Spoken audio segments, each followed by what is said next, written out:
Carnecast, edição especial durante a Expotec, a Exposição Tecnológica, Científica e Cultural no Campus Natal Central, no segundo Fórum de Gestão de Grupos de Pesquisa. E o tema desse primeiro podcast de hoje, lembrando que hoje é sexta-feira, dia 11, encerramos a Expotec e o Fórum aqui, mas teremos 2 podcasts, então já fica aí durante a manhã nos acompanhando. O tema desse primeiro podcast é 15 anos do Núcleo de Estudos em Sustentabilidade Empresarial, o NESE, e nós estamos aqui com 2 convidados no momento e receberemos uma terceira convidada que chegará em breve. Por enquanto, vamos iniciar esse bate-papo com o Dr. Anderson Pimenta, líder do Núcleo de Estudos em Sustentabilidade Empresarial, Dr. Reidson Golvinhas, professor de Engenharia de Produto e Ecodesign da UFRN, e logo mais chega aí a doutora Maria Luísa Galvão, também professora do IFRN e pesquisadora do NESE. Então, o nosso tema hoje, 15 anos do NESE, né, o Núcleo de Estudos em Sustentabilidade Empresarial, e a gente vai começar falando do núcleo, óbvio, né? Vamos com o Anderson falar um pouquinho, apresentar o núcleo, falar da trajetória, afinal são 15 anos aí, já tem muita coisa para ser dita, não é, Anderson? Bacana, bom dia. Desde já, obrigado pelo espaço, professor Reidson, obrigado pela presença. De fato, o NESE vem lá sendo semeado a partir de 2006, né, quando a temática de sustentabilidade empresarial ela ganha um tom mais profissionalizado. Vamos observar que, basicamente, na década de 90, o caráter da gestão ambiental, ou vamos falar assim, da sustentabilidade dentro de empresas, era muito abordado de forma corretiva, né? Basicamente, eu vou atender a requisitos legais, né? E aí vamos observando, com o passar do tempo, a preocupação em entender a variável ambiental não só como um custo, mas também como oportunidades. E num terceiro momento, também como um pensamento estratégico, né? Como é que eu posso ter a sustentabilidade dentro do meu valor, né? Dentro dos meus princípios empresariais, e a partir daí desenvolver um conjunto de práticas de sustentabilidade. Então, entendendo essa transição ali de 90, da era da conformidade, né? E a partir de 2000, por aí, a preocupação em cima de um processo enxuto, de um produto enxuto, onde eu consiga reduzir variáveis ambientais como energia, como água, né? Observamos uma janela de oportunidade aqui dentro do Campus Natal Central. Tínhamos, tradicionalmente, grupos de pesquisa voltados à área de saneamento, né? Grupos de pesquisa lidando muito com licenciamento ambiental, né? Por exemplo, fazendo estudos ambientais, tratando o geoprocessamento, né? E os grupos de pesquisa da área também de segurança, trabalho, geologia e mineração. Então, existia uma lacuna dentro da nossa diretoria de recursos naturais, aqui no Campus Natal Central, e propriamente aqui no IFRN de forma geral, de abordar a sustentabilidade dentro da perspectiva empresarial. E quando eu falo perspectiva empresarial, não é só uma indústria, né? Não é só ou grandes corporações, mas eu estou falando daquele pequeno empreendedor, né, que está lá basicamente sobrevivendo, né, professor Reidson? Então, temos lá em 2007, né, logo após o lançamento, em abril de 2007, o lançamento do NESE, pouco tempo depois a aprovação de um pequeno projeto com 18 pequenas indústrias moveleiras aqui do estado de Natal, daqui da Grande Natal. Então, ver que a sustentabilidade é algo que pode ser abordado não só em grandes corporações, mas, sobretudo, em pequenas corporações, né? Então, como eu estava falando, não só grandes corporações, mas também um olhar para um processo, né? Para um serviço, um restaurante, né? Um hospital, né? Um olhar para um produto, né? Então, o NESE é lançado naquele momento dentro dessa perspectiva histórica, né? E abordando, lançamos em parceria com a UFRN, né? Com o professor Reidson, com alguns professores aqui do IFRN que trabalhavam dentro da perspectiva de conformidade ambiental, né? Hoje está na moda falar compliance ambiental, enfim, mas não passa de conformidade ambiental, né? Você operar em conforme a requisitos, a leis aplicáveis, enfim. Então, fizemos essa aproximação e lançamos o NESE. E aí vem toda uma empolgação. Interessante que lá atrás, não sei se o senhor se recorda, professor Reidson, lançamos o primeiro workshop de ferramentas de gestão ambiental, com a participação de um professor da USP, né, recém-professor da USP, o professor Aldo Meito, né, o Gallery, né, também convidado. Tínhamos um pesquisador em visita com o professor Heidson da Delft University da Holanda, né? E ali foi uma oportunidade de trazer esses conceitos de manufatura enxuta. Eduardo Romero também. Eduardo Romero da UFMG também. E abordando de fato essa perspectiva, né? Como eu posso trabalhar a variável ambiental, a sustentabilidade, no contexto de processos e produtos, né? Então, ao término desse evento, né, lançamos o desafio de criar capítulos de livros sobre as palestras realizadas, né? Isso foi muito impulsionado pelo nosso diretor de pesquisa da época, o professor Zaivan, né, que enxergou essa janela de oportunidade, e no ano seguinte, né, no segundo workshop em ferramenta de gestão ambiental, tivemos a oportunidade de lançar esse livro, né? Então foi bastante interessante, porque naquele momento estávamos tendo a oportunidade de se trabalhar o que é comum dentro da área de gestão ambiental aqui no nosso estado. O que é o comum? Buscar, como eu falei, o licenciamento ambiental. Então, o licenciamento ambiental é bacana, é segurança jurídica, é segurança operacional do processo. São condicionantes que são estudos realizados e condicionantes estabelecidos pelo governo para seguir a gestão ambiental de forma adequada. Mas esses condicionantes derivam um conjunto de práticas, né, um conjunto de planos ou um conjunto, vamos falar assim, uma gestão ambiental que muitas empresas não fazem, se preocupam quando a licença está chegando ao final para pedir a renovação. Então, saímos um pouco dessa esfera e começamos a trabalhar dentro de um segundo nível, né? Vamos falar assim, do nível da performance. Né? E aí fomos trabalhar com produção mais limpa, né? Dentro desse projeto com a PL dos móveis, que eu falei há pouco. Né? Depois trabalhamos com duas grandes concessionárias da cidade. Interessante que nessas concessionárias eles tinham uma geração de mais de 10 toneladas de resíduos, resíduos recicláveis, que tinha potencialidade de voltar para a cadeia. Outros 50% de materiais comuns, 40% de material comum e tinha 10% ali de materiais perigosos. Né? Então, o trabalho naquela época, né, estou falando aqui 2007, 2008, já começamos a introduzir os conceitos de fato de logística reversa. Né? Fomos visitar empresas que faziam a reciclagem dos plásticos, as empresas que faziam o processamento do metal, ver a condição que eles operavam, e a partir daí fizemos esse projeto. Interessante que após 6 meses de projeto, né, houve uma transformação na empresa, a cultura de segregar o resíduo na fonte foi feita, né, e reduzindo um custo operacional em 45% de resíduos. Antes mandando para o aterro sanitário e agora sendo comercializado, naquela época se comercializava, né, para essa cadeia reversa de materiais. Então, o NESE surge nessa oportunidade. Naquele momento, aproximadamente 15 alunos já foram impactados. Né.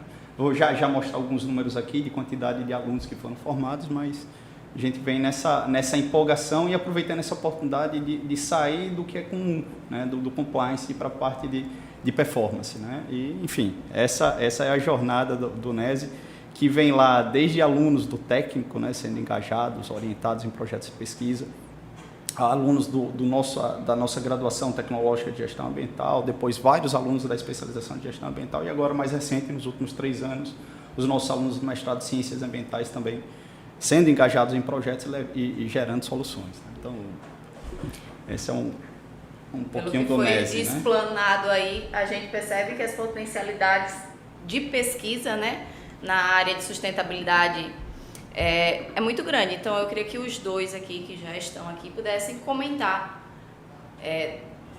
quais são essas possibilidades, né? Primeiramente, bom dia a todos, né? Eu queria agradecer o convite, né, do professor Handson, do NESE, do IFRN. Me sinto honrado de estar aqui presente. Né? Handson foi meu aluno de graduação, depois foi meu aluno de mestrado, foi fazer doutorado onde eu fiz o doutorado, quer dizer, acabei jogando ele, coitado, para morar na Inglaterra, sofreu lá 4 anos com chuva fina e vento gelado, e eu sinto um certo orgulho porque é quase como se fosse um filho para mim, e hoje ele está aqui numa posição de destaque, dando uma grande contribuição, não só para o IFRN, mas também para a sociedade. Eu me lembro muito bem que quando o Handson se formou, um dos momentos mais emocionantes da minha carreira de professor universitário foi quando a mãe de Handson chegou perto de mim e falou assim: muito obrigado por tudo que você fez pelo meu filho. Então aquilo ali foi uma coisa que eu guardo até hoje, essas palavras, e me emociono toda vez que eu me lembro desse momento. E eu acho que, pelas falas de Hudson, a gente tem que pensar que não existe essa dicotomia entre ou eu tenho rentabilidade, lucratividade, desenvolvimento econômico, ou eu preservo o meio ambiente, né? A questão de você ter preocupações socioambientais, porque quando a gente fala de sustentabilidade não é só uma preocupação ambiental, mas também social com o desenvolvimento econômico, cria a oportunidade de a gente inovar, né? De a gente inovar em produtos, da gente inovar nos processos, nos procedimentos da empresa, e é uma oportunidade da empresa ter um ganho de competitividade, né?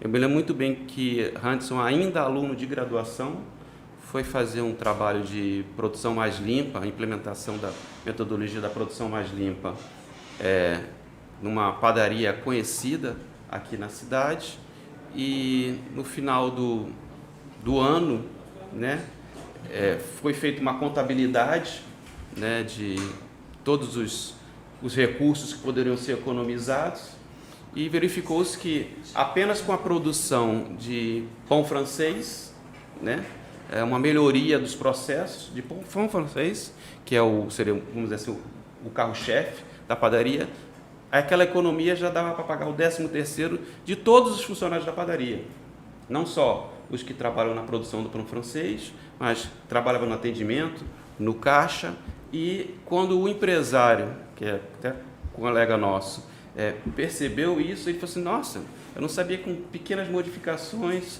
com um procedimento mais eficiente do meu processo produtivo, eu poderia economizar tanto dinheiro que eu pudesse pagar o 13º dos meus funcionários.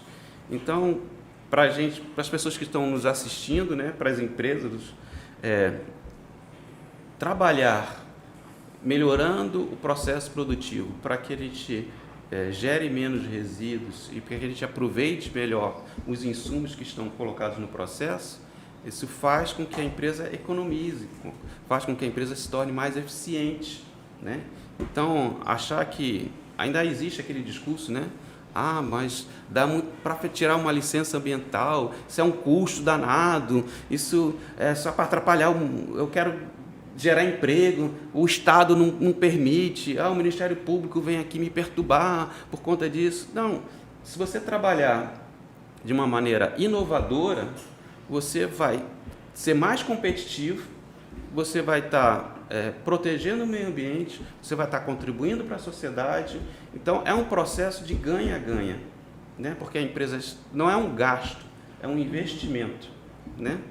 Como a gente tem um filho, se eu pago a educação para o meu filho, eu não estou dando um gasto, estou fazendo um investimento, não só para o meu filho, mas para o país. Então, as empresas têm que perceber que observar aspectos de sustentabilidade fazem com que ela se torne inovadora e mais competitiva, né?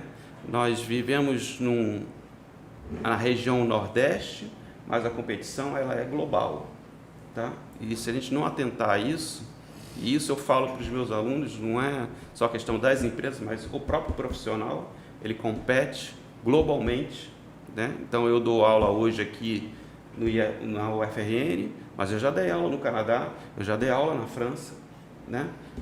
Já fui convidado para sair da UFRN, vem trabalhar aqui comigo em outra instituição, né? Então, é uma competição global. Apesar de você estar atuando localmente, mas é uma competição global. E a gente tem que ser inovador, a gente tem que estar sempre buscando melhorar cada vez mais. E a questão da sustentabilidade, ela estimula, ela obriga você a investir cada vez mais e procurar ser inovador. Vou aproveitar aqui para dar as boas-vindas à professora doutora Maria Lúcia Galvão, que chegou aqui, e só para contextualizar onde estamos, tivemos que iniciar porque estávamos já com o horário agendado, mas estamos agora falando sobre as potencialidades de pesquisa na área de sustentabilidade. E seja muito bem-vinda ao FUNCERNcast. É um prazer estar aqui com vocês, falando de um tema tão importante, falando também sobre o núcleo, né, o NESE, do qual a professora já faz parte, então seja muito bem-vinda e pode se integrar aqui à conversa, que o espaço é aberto para a gente ficar bem à vontade e opinar e falar das experiências. Ok, então muito obrigada pela abertura, né, para iniciar dizendo a todos que me desculpo pelo atraso, mas imprevistos, né, são às vezes incontidos, né? Então, bom dia a todos, né? Um prazer enorme estar aqui conhecendo o professor, né? E ao lado aqui do professor Handson, né? Que é o farol do NESE, né? Penso assim. E uma vez a proposta sendo para a sustentabilidade, eu vou, que é uma conversa livre, mas eu vou pedir licença aqui ao professor para colocar a partir do que eu compreendi, do que eu me apropriei da fala dele, né? A questão da empresa, eu sempre pensei da seguinte forma: ela é parte do problema, né? Ambiental, inevitável, mas ela também é a solução do problema, né? Eu sempre penso nessa perspectiva. Daí ser, de fato, necessário que ela tenha bastante clareza de que é investimento, né? Tanto na questão socioambiental, como na própria forma de governança que ela vai fazer, vai adotar, né? A inovação, por exemplo, é isso. E puxando mais para a minha área de pesquisa, né? Em energia, energia é um setor que, pela natureza, ela provoca impacto. Não há, assim, essa perspectiva de que, por aproveitar fontes renováveis, não vai gerar impacto, sim. Mas o setor energético ele é um setor que vai transformar o ambiente, o meio ambiente, e é necessário, né? Até porque a vida moderna, pós-moderna, ela está completamente ou totalmente dependente da energia, principalmente da eletricidade, né? E, como eu disse, prometi falar sobre essa questão que eu venho pesquisando, estabelecer a interface com a pobreza, estabelecer a interface com a saúde, não é? Quando, antes de ontem, eu fiquei, o que eu vou dizer no podcast, né? Eu fiz com meus alunos na época do ensino remoto, mas eu mesma participando é a primeira vez, né? Então, eu fiquei pensando o seguinte, que a gente precisa fazer com que a sociedade, seja a nossa IFRN, seja a nossa sociedade Senat, ela, além de saber o que deve fazer, ela fazer, não é? Porque a gente sabe como fazer, a gente pensa que o mundo vai ser melhor fazendo o que já a ciência disse, faça assim, né? Mas por que a gente não está fazendo ainda? Isso é uma inquietação minha. Sim. E esse ano eu estou coordenando um projeto do CNPq e tenho visitado comunidades rurais, até porque a eletricidade, quase toda ela é gerada no campo, na área rural, porque é um setor de risco, então não é recomendado estar próximo às grandes aglomerações, né, urbanas, né, onde há população mais densa, né? E eu venho observando que quão distante socialmente estamos dessa sociedade rural, dessa sociedade que vive no entorno das grandes, gigantes, enormes empresas, como o professor disse. A gente está pensando, tem que pensar global, não é? A gente está numa escala local, mas que o problema é global. É nesse sentido que eu tenho me pegado, digamos assim, sempre refletindo a respeito da sustentabilidade, né? Porque a gente já tem um histórico, né, professor, de sustentabilidade, né?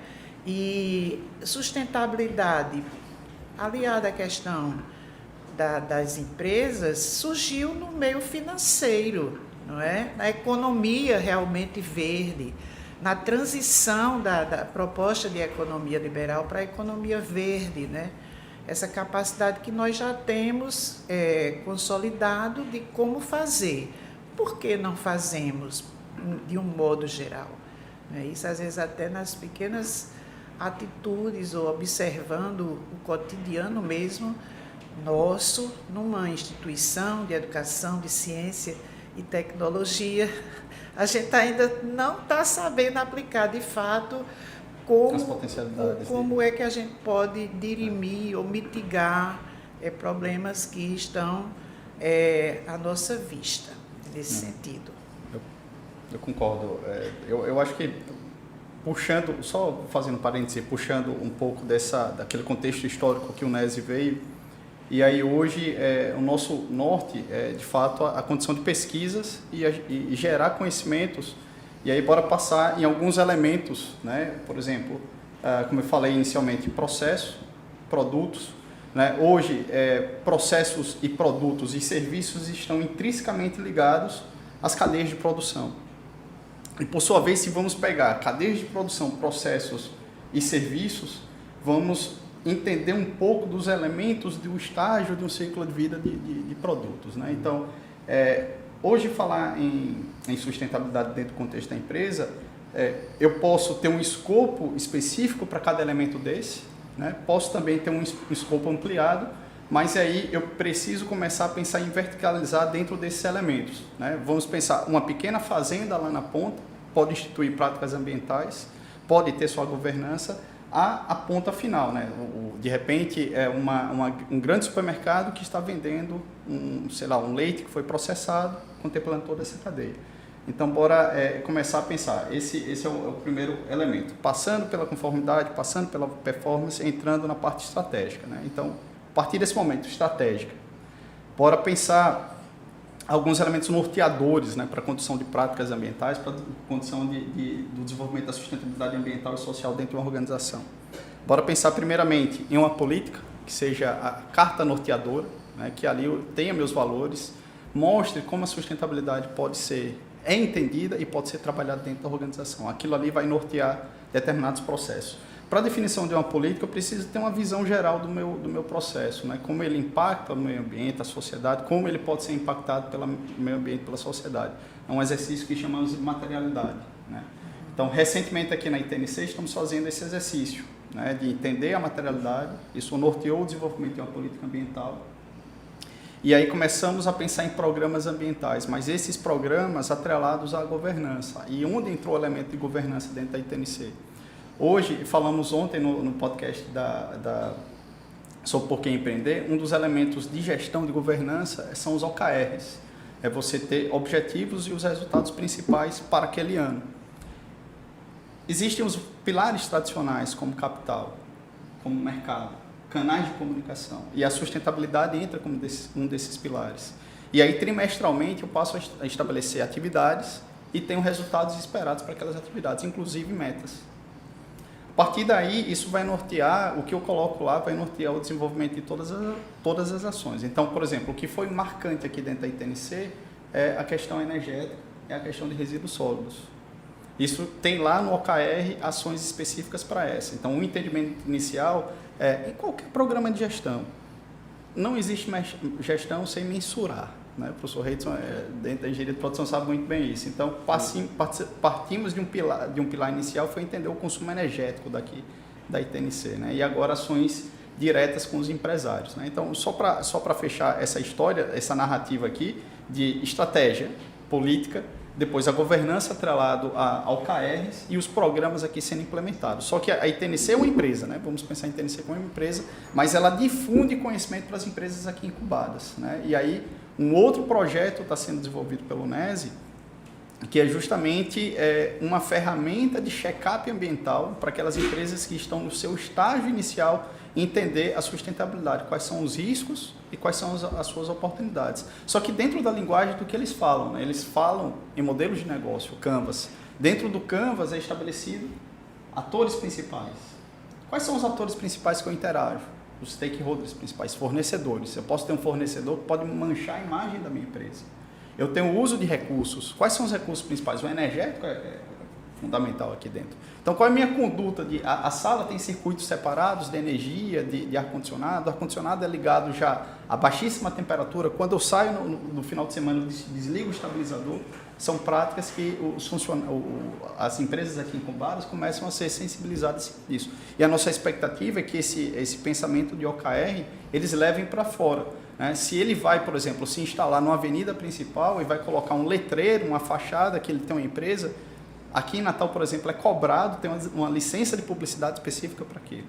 Né? Dependendo do processo, ele vai ter que ter o licenciamento ambiental. Então, são aspectos que estão sendo trabalhados com ele. Tudo isso dentro das linhas de pesquisa do NESE, né? Que basicamente a gestão da sustentabilidade é um eixo norteador das nossas pesquisas, a eficiência energética é outro e a cadeia de valor. Né? A sustentabilidade em cadeias de valor fecham esses 3 grandes pilares. Né? Hanson, assim, como é que eu vejo isso? É uma coisa que eu falo muito em sala de aula, principalmente para os alunos novos que estão entrando no curso de Engenharia de Produção da UFRN. Lá nos anos 60, 70, as empresas elas tinham que prestar contas financeiras para os seus acionistas, né? Então as pessoas investiam nas empresas e queriam ter o seu retorno financeiro lá das ações que eles compraram, que tem que dar uma rentabilidade. Hoje, as empresas elas têm um compromisso muito forte com a sociedade, tá? Então, nós aqui estamos fazendo sustentabilidade. Eu vou te dar um exemplo. Você convidou uma professora mulher para participar da nossa discussão. E a nossa sociedade, hoje, cada vez mais, fala do empoderamento mulher. Talvez lá na década de 60, na década de 50, se você fosse convidar uma professora mulher a participar de uma conferência, isso ia ser considerado um absurdo. Né? Como uma mulher, porque a mulher tem que ser a dona de casa, ela não pode ser uma professora universitária. A mulher não tem papel de pensar e dar a opinião dela, ela só tem que escutar e obedecer. E o que a gente está fazendo hoje aqui é a sustentabilidade, se a gente pensar o lado social. Tá?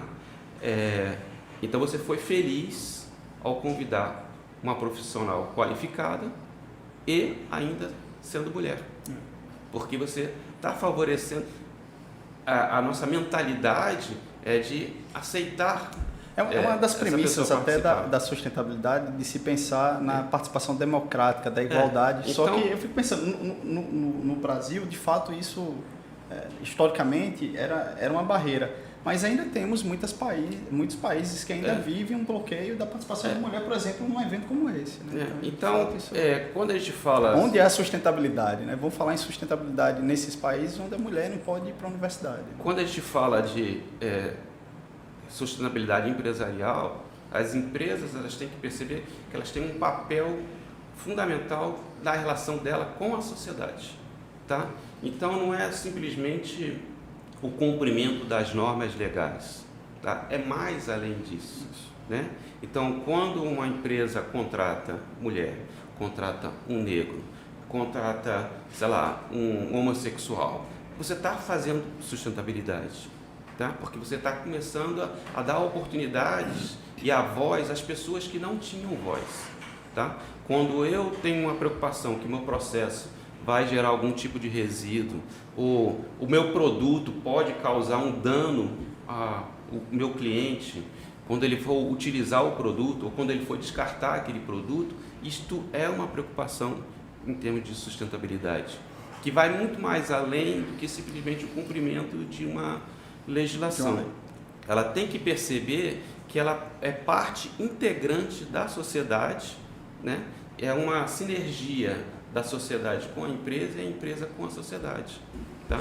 E é por isso que, lá na minha primeira fala, esse desafio estimula a criatividade e a inovação das empresas. Porque ela começa a passar e antes eu podia simplesmente produzir, vendia o meu produto, tinha o meu lucro, beleza. Hoje não. Hoje qualquer decisão gerencial da minha empresa pode ter um impacto na sociedade. Então, peraí, se eu tomar tal decisão, qual o impacto que vai ter na sociedade? Não vai dar certo, porque isso daí vai afetar. Então, eu tenho que ser mais criativo, eu tenho que ser mais inovador ao tomar uma decisão para que aquele impacto não seja uma coisa danosa para a sociedade. Seja, sei lá, geração de empregos, seja porque você está poluindo, seja porque você está gerando resíduos, ou o que for, né? Mas decisões empresariais, elas têm uma consequência para a sociedade. E antes de eu dizer, vou fazer assim ou vou fazer assado, eu tenho que refletir, né, qual vai ser o impacto dessa minha decisão, e se eu perceber que esse impacto vai ser um impacto negativo para a sociedade, eu tenho que ser criativo, ser inovador, buscar uma outra alternativa, né, que não gere esse impacto, mas que dê o resultado que eu estou buscando. Reidson, se você me permite rapidamente, tem, historicamente, o NESE passaram, por exemplo, a professora Gerda, a professora Lúcia, a professora Érica Pegado, vieram contribuir ao longo dessa jornada. Temos outros pesquisadores, né, professor Kleber também, professor Mauro, da nossa diretoria de recursos naturais, né, outros mestrandos que se formaram com a gente, como a Cíntia, como o próprio Fernando, que estará aqui mais à frente. Mas, sobretudo, o pensamento desse podcast foi trazer, como eu falei, quando você tem a perspectiva do ciclo de vida, você consegue identificar onde ocorrem os principais impactos ambientais. E muitas vezes o meu processo ele é responsável apenas com uma pequena parcela da pegada, por exemplo, de carbono, total de carbono que é emitido ao longo do ciclo de vida desse produto. E está lá na minha rede de fornecedores a maior geração. Então, preciso ter esse olhar para os meus fornecedores. Tecnicamente, mas sobretudo socialmente, né? Então, essa perspectiva de engajamento social, né, de stakeholders, essa parte é um elemento da responsabilidade social corporativa, né, que hoje, dentro do conceito de ESG, trouxe, né, a inovação também para a cadeia de valor, para os fornecedores. E aí o pensamento foi, vou chamar um cara aqui top nesse entendimento de visão de ciclo de vida, professor Reidson, e nessa perspectiva de engajamento de stakeholders, sejam fornecedores, sejam a sociedade. A professora Maria Luísa tem um trabalho excepcional, né, na área de pobreza e impactos na produção energética, que se diz sustentável, né? Nossa matriz energética eólica é sustentável, né? Mas sustentável em que perspectiva, né, professora? Eu vou aproveitar, eu estou sempre aproveitando agora o que o professor disse. Professor, muito prazer, e nós pensamos muito parecido, né? Embora você se volte mais para a questão empresarial, ela não está desconectada da parte social, territorial. Não deve estar. Não deve estar também, mas essa sustentabilidade que deve ser inclusiva, né? Da mulher, do negro, do diferente, enfim, né?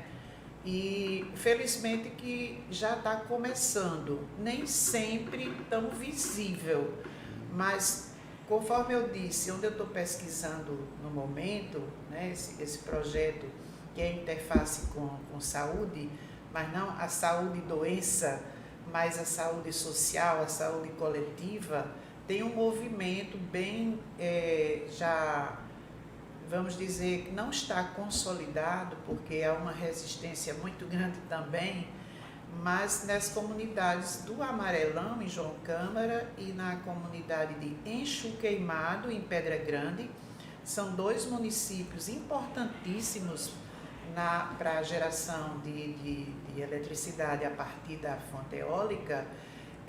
São mulheres que estão mais articuladas e estão dispostas a conversarem, a dialogarem mais com as empresas. E muito oportuno dizer que já estão começando a abrir para esse diálogo, Agora, na próxima semana não, desculpe, dia 8, agora, passado, as mulheres de Exu Queimado, elas participariam de um encontro organizado pelo SEBRAE no Vila Galé. E elas já iam mostrar como as mulheres pescadoras, né, que não é tão comum, né, mas elas pescam, e como o SEBRAE está disposto a empoderá-las. Exato, a capacitá-las para, não é só ir para o mar, é na volta do mar, o que fazer com o pescado, como buscar toda uma cadeia produtiva para poder comercializar aquele pescado. Exato. Você já ter clientes preparados para comprar aquele pescado que inclusive evitando os gerado. atravessadores, né? E fomentando um tipo de turismo mais socioambiental, mais cuidadoso, enfim, porque é uma comunidade pesqueira, ela está realmente na beirinha do mar, né? E elas me relataram isso, né? Eu tenho tido contato, tenho trabalhado com uma metodologia que não é... Eu penso que ainda é pouco, mas ela está se propagando, que é um grupo focal. Nós temos que, muitas vezes, conversar sobre as mesmas coisas para ter aquela fidelidade que o resultado pode ser analisado e pode contribuir com as políticas, né?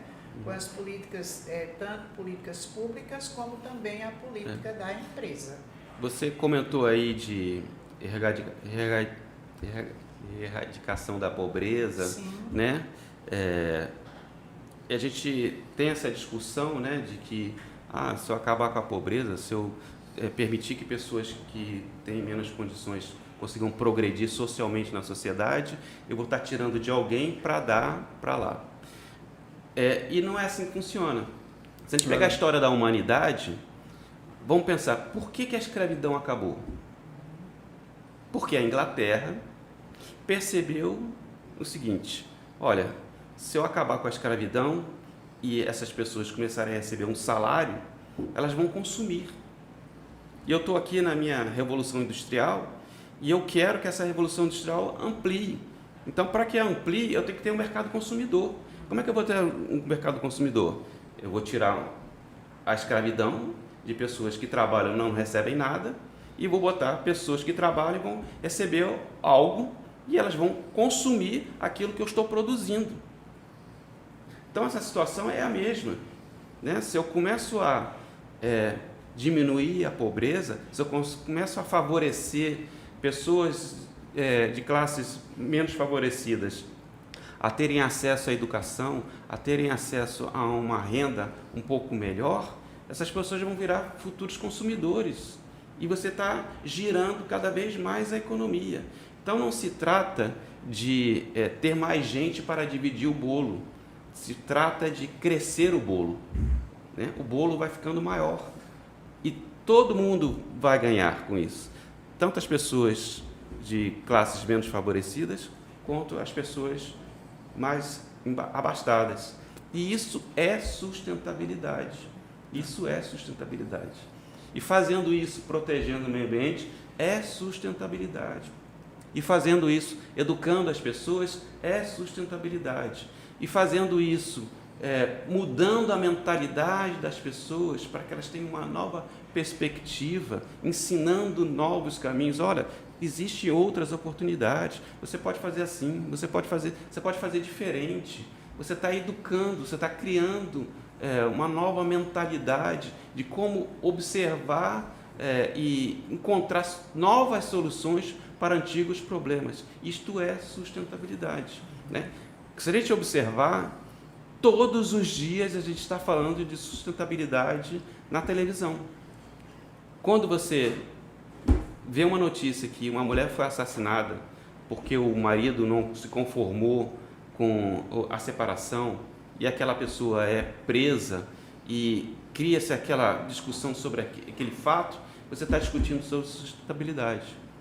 Quando você vê na televisão pessoas miseráveis que estão pedindo comida no lixo, você está falando de sustentabilidade. Quando você fala de corrupção, seja no governo, seja numa empresa, você está falando de sustentabilidade. Então, todos os dias a gente discute sustentabilidade. Todos os dias, de domingo a domingo. Não é verdade. Tá? E as empresas, elas têm que perceber, voltando à questão de sustentabilidade da empresa, tem que perceber que elas são partes integrantes, como você mesmo comentou, do problema e também da solução. Né? Isso passa como uma mudança de perspectiva de como que eu vou participar da sociedade. Eu, empresa, eu, empreendedor, como é que eu vou participar da sociedade? E a gente vê isso nas propagandas, inclusive, de empresas que antes você não via pessoas negras participando de propagandas de anúncios, de uma forma geral. E hoje você vê isso. Né? Antes você não via participação de mulheres e hoje você vê isso. Por quê? Porque as grandes empresas, principalmente, começaram a perceber que, poxa, eu sou parte integrante da sociedade, então eu tenho que atender os clamores da sociedade.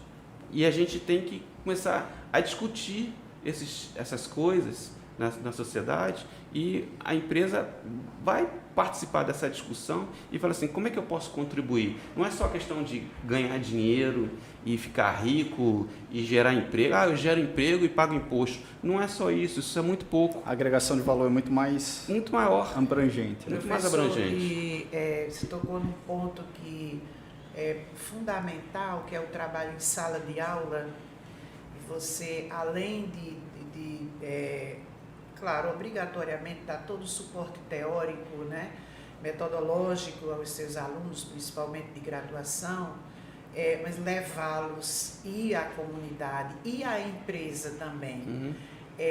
Eu faço isso. Não estou dizendo para ficar maior, né? Não preciso. Mostrar a realidade dos fatos. Vamos até lá, vamos ver, vamos fazer sustentabilidade, vamos ao território. Então, e outra coisa que eu quero registrar, eu converso 5 minutos ou menos de 5 minutos com o Hanson, a gente fala de sustentabilidade. A última vez foi ESG, e eu dizendo assim, é obrigação. Aí ele disse assim, não, mas não existe ainda essa obrigação. Eu disse, não existe por lei, mas por ética. Ou seja, as empresas, elas vêm adotando porque elas percebem que precisam fazer essa mudança, precisam fazer essa transição. A partir do momento que percebem que elas são parte integrante da sociedade. Ela não está separada da sociedade. Que, como comentei aqui anteriormente, a decisão de negócio, seja ela qual for, tem algum tipo de impacto da sociedade. Se eu demito um funcionário, isso tem um impacto na sociedade. Acho que o exemplo aqui do Vila Galé é fantástico, né? De estar no meio de uma rede hoteleira, né? E aí trazer mulheres pesqueiras naquela comunidade, isso é engajamento, né? De fato, isso é um... E aí, professor, dando aulas aqui na licenciatura em Geografia, quando falei sobre o assunto, um menino pediu para falar e disse, eu sou do ICMBio. O que é que você faz mesmo pelo ICMBio? Eu sou técnico ambiental e eu deixei minha comunidade, é um povoado rural, e no município de Nísia Floresta, e está zero de resíduo, sustentabilidade.